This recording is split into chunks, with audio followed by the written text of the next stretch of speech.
Welcome to Discovering the Scriptures with Dr. Peter John. We're into some really heavy scriptures concerning the last days and times. Let's go ahead and dive right into this. There's a lot here today. We're in Daniel chapter 7, verse 22. Going to read it first from the King James Bible. Quote, "Until the Ancient of Days came, and judgment was given to the saints of the Most High. And the time came that the saints possessed the kingdom." Now, let's read this in the Young's Literal Translation. Quote, "Till that the Ancient of Days hath come, and judgment is given to the saints of the Most High.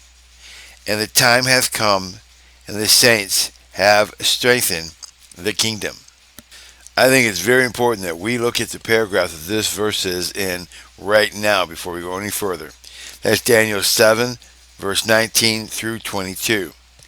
Reading from the King James Bible, quote, "Then I would know the truth of the fourth beast, which was diverse from all the others, exceeding dreadful, whose teeth were of iron, and his nails of brass, which devoured, brake in pieces, and stamped the residue with his feet. And of the 10 horns that were in his head, and of the other which came up, and before whom 3 fell, even of that horn that had eyes, and a mouth that spake very great things, whose look was more stout than his fellows. I beheld, and the same horn made war with the saints and prevailed against them, until the Ancient of Days came, and judgment was given to the saints of the Most High, and the time came that the saints possessed the kingdom." Now that was actually 2 paragraphs. That 7 through 20 and 21 through 22. But I want to go a little bit further. Let's read the next verse, which is another paragraph. "Thus he said, the fourth beast shall be the fourth kingdom upon earth, which shall be diverse from all kingdoms, and shall devour the whole earth, and shall tread down and break it in pieces." Next verse. "And the 10 horns out of this kingdom are 10 kings that shall arise, and another shall rise after them, and he shall be diverse from the first, and shall subdue 3 kings." Let's leave it from there. Let's go back to our verse. Our verse is verse 22. Quote, "Until the Ancient of Days came, and judgment was given to the saints of the Most High, and the time came that the saints possessed the kingdom." Now I think it's very important that here we do some cross-referencing. What's going on? Well, let's take a look at Paul's writing in 1 Corinthians 6:2. Quote, "Do you not know that the saints will judge the world? And if you are to judge the world, are you not competent to judge trivial cases?" Continue on to verse 3. "Do you not know that we will judge angels? How much more the things of this life?" Revelations 20 verse 4, quote, "Then I saw the thrones, and those seated on them had been given authority to judge, and I saw the souls of those who had been beheaded for the testimony of Jesus and for the word of God, and those who had not worshipped the beast or its image, and had not received its mark on their forehead or hands, and they came to life and reigned with Christ for 1,000 years." Continuing on, let's look at Daniel chapter 7, verse 10. Quote, "A river of fire was coming out from his presence. Thousands upon thousands attended him, and myriads upon myriads stood before him. The court was convened, and the books were open." Daniel 7:18, quote, "But the saints of the Most High will receive the kingdom and possess it forever. Yes, forever and ever." Back on verse 23. Quote, "This is what he said. The fourth beast is the fourth kingdom that will appear on the earth, different from all the other kingdoms, and it will devour the whole earth and trample it and crush it." Unquote. Now when we cross-reference this verse, Daniel 7:22, we're looking at the ancient and we're looking at judgment. The verse reads, "Unto the ancient," now ancient is capitalized, "unto the Ancient of Days came, and judgment was given to the saints of the Most High," and high is capitalized, "the Most High. And the time came that the saints possessed the kingdom. Now, let's look at the ancient. Let's see, does Daniel use that anywhere else in his book? He's the only one that writes in Aramaic like this in the Old Testament. So we only have his writing to refer to get a true sense. So we're going to look at him because he is the one writing this, and he does use it. We're going to read Daniel 7, 9 through 11. Quote, I beheld till the thrones were cast down, and the Ancient of Days did sit, whose garment was white as snow, and the hair of his head like the pure wool. His throne was like the fierce flame, and his wheels as burning fire. A fierce stream issued and came forth from before him. Thousands ministered unto him, and 10,000 times 10,000 stood before him. The judgment was set, and the books were opened. I beheld then, because of the voice of the great words which the horn spake. I beheld even till the beast was slain, and his body destroyed, and given to the burning flames. Unquote. The cross-referencing here on the judgment for Daniel 7:18. I don't see where judgment's being used, but the cross-references. Quote, but the saints of the Most High shall take the kingdom and possess the kingdom forever, even forever and ever. Unquote. You have to be very careful when you're doing your Bible study to take a look at the cross-referencing. Why are they cross-referencing it? Is this exact word used? In this case, the ancient was. Judgment, no, but I think they're looking at it overall. We can't look at the other references on this because they're looking at other languages being used. And we're trying to understand what the word usage was here. And it's in Aramaic, which only Daniel uses. So we can't use that. But the ancient most definitely can. So we're getting a look into the judgment where Christ will be sitting and judging is what we're getting a look on and what's going to happen beforehand. All right, let's look at the interlinear Bible and break this down. Remember, this is a raw translation. And it goes, I'm going to do the English. Was made in favor and a judgment of days the ancient came that until to possess for kingdom the came and the time of the Most High of the saints. So look at this. Was made. Naphiel perfect, third person masculine singular. So was made. And a judgment. This here is a noun, it's conjunctive, masculine singular determinant. I'm going somewhere with this. Of days the noun, masculine plural determinant. Ancient, adjective, masculine singular construct. They're talking about a male. They're not talking about a female or an it. I've had people try to get me to call God creator, get rid of his masculine terminologies. I'm not doing that. I turned down a denomination for being a pastor because I would not do that. This is one of the reasons. The ancient languages show that we're talking about a man, a male, a masculine, ancient of days. This is masculine, not feminine. Next, came. This is a quail perfect third person. So we have here, Daniel is writing down what's happening. He's not taking any kind of sides. He is presenting the facts of what he saw and what's happening. This is great. That's just a pronoun relative. Until is just a proposition. To possess. Hyphiel. Perfect third person masculine plural. Again, we're all masculine here. Okay. For kingdom thee. Now kingdom. You can see that this is a feminine singular determinant. When you talk about the kingdom, you're talking about many people. It's not all men. It's not all women. It is feminine. It means it's producing. It has a group of, like a plant produces. So you have a noun that's in conjunctive and it's feminine.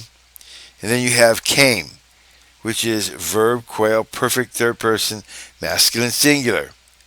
And the time. conjunctive, noun, masculine, singular, determinate. Of the Most High, adjective, masculine, plural. Of the Most High, masculine. Of the saints, preposition, adjective, masculine, plural, construct. And then the saints again. Now that is adjective, masculine, plural. So we have here the Ancient of Days, masculine, male object, not female, not an it, male. I just stress that because don't be disrespectful. I would never disrespect a lady and call her sir. Nor would I take a man and call him, hey, missy. That's just wrong in every accord. Nor would I take God and call him a ma'am or she or it. When the language here shows us it's he, him, Father, God, Jesus. Call what it is. Don't be disrespectful. I turned down a lucrative pastoral position because I refuse to disrespect God. Won't do it. That's why I'm pointing this out so you can see this. Now, I want you to look at John Gill's commentary on this and see how he looks at this. Quote, "Until the Ancient of Days came, not locally, but change of place. He being the omnipresent God, but in a providential way, to check and put a stop to the power and prevalency of the little horn over the saints. For this is the terminus or end of that, which puts a period to it.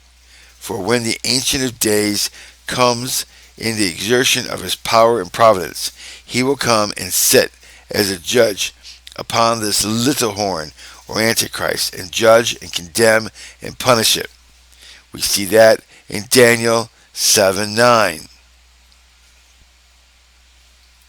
Daniel 7:9, quote, "I beheld till the thrones were cast down, and the Ancient," that's capitalized, "of Days did sit, whose garment was white as snow, and the hair of his head like the pure wool. His throne was like the fierce flame, and his wheels as burning fire." So we know from verse 7:13, this is my footnote, and verse 14. I'm going to read this to you again so you know that the Ancient of Days is God, not Jesus. Reading you from the King James Bible, Daniel 7:13 through 14, quote, "I saw in the night visions." So he sees this, he's not dreaming it. "And behold, one like the Son of Man came with the clouds of heaven, and came to the Ancient of Days, and they brought him near before him. And there was given him dominion and glory and a kingdom, that all people, nations, and languages should serve him. His dominion is an everlasting dominion, which shall not pass away, and his kingdom, that which shall not be destroyed." Unquote. So Ancient of Days, we are talking about God. Continuing on with John Gill, "And judgment was given to the saints of the Most High, their characters vindicated from all calamity and false aspirations, their adversaries condemned and punished, and power and dominion and authority given to them with God." See Daniel chapter 7, verse 27. We're going to read that from the King James. Quote, "And the kingdom and dominion and the greatness of the kingdom under the whole heaven shall be given to the people of the saints of the Most High, whose kingdom is an everlasting kingdom, and all dominion shall serve and obey him." Unquote. Continuing on, "And the time came that the saints possessed the kingdom." See Daniel chapter 7, verse 18. Reading from the King James Bible, quote, "But the saints of the Most High shall take the kingdom and possess the kingdom forever, even forever and ever." Unquote. Back to John Gill. "Till which time the little horn or Antichrist will reign and rage and prevail over the saints, but no longer." Unquote. Now I want you to notice here in this verse, it does not say that Christians will not suffer challenges, will not suffer under the devil, will not be persecuted, killed, tortured, put in prison, challenges. It does not say the devil will not use his instruments, his tools, and also other Christians to irritate you, grab your blessing, whatever it takes. I've seen the devil use a godly man, a minister, who he used so innocently to draw the attention away from a lady who was about to give her life to the Lord. So innocently, I watched what had happened. I watched why this great Christian grandmother just say, while a woman was on the verge of giving her life over the Lord, she from behind did not see what was going on. I was standing in the corner, I was watching. And then he goes, oh, look. And she pulled out pictures of her little baby, granddaughter, grandson, whatever it was. And she was showing the lady, took her attention away from her heart and from God, back to something that was cute. And the little old lady didn't even realize that she was being used by the devil to stop that woman's salvation. Yes, we can be. And if you don't think we can be, you really need to look into some of the writings of the ancient and modern time writers about how the devil uses even us. Praying Hyde talks about it. Missionary to India talks about it. That when we're going to church, for instance, we need to be in prayer an hour before the service, during the service, and an hour after the service. Because that's when the devil is going to be working the most, trying to make sure he pulls the message, the seed out of our hearts to get us to be useless. He will use everything and anything. He will prod us all. Remember how he prodded some of the apostles when he was with, when they were with Jesus, to move upon them to say stuff that would tempt Jesus to not do what he was sent to do at that point in time. And Jesus recognized it and turned to Peter and say, basically, be gone, devil. Because he noticed that the devil was using as a tool. So we need to be in prayer, because I'm telling you right now, I am watching right now while I'm doing this, the devil attacking my spouse. Right now, texts have been flowing for the last hour about what is going on. And I said, listen, it sounds like the devil sees that you're about to get a blessing. And he wants you to be cursed. So he's using all of the people that you work with to erect your coals under their feet, to come after you in every which way possible, so he can take your blessing away and make you wander around in the wilderness for 40 days. When Moses went up into the mount to get the 10 Commandments, the people did not see him for days.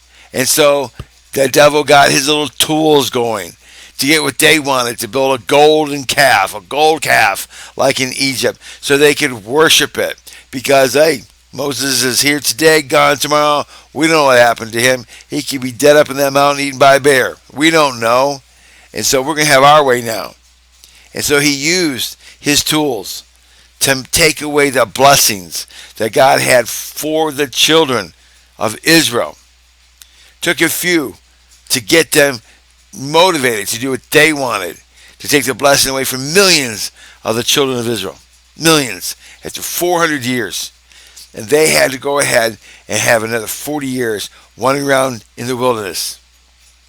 The devil sees what is going on. He has been around for thousands of years. Nothing new under the sun. Solomon said so. He sees it. He knows. He's coming after. Especially when he knows he can get you. And he'll use every tool there is. That's when we need to go into prayer to God and ask for his protection. Ask for his protection. Ask for him to stop the devil and his tools, all of it, from having anything to do with you. That's what we need to do. So take time, pray for one another, pray for me. We are in the motive of doing great things here as far as we are approaching the end time prophecies. Now, make sure you hit that subscribe button if you have not below, and the bell button so you can be notified when all these new ones hit, so that you can make up your own mind. I'm going to present the evidence. I'm going to present it all so you can go ahead and see it. Daniel is writing this verse down. Factual. Nothing more. I looked at the original language. Nothing more. But we have clues here. Clues which I'm going to give to you. And you make up your own mind. Make sure you tell friends about this. We're going to go through it. Thank you. Please continue to pray for me. If you need prayer requests, please put it in the comment sections and update us. God bless you all.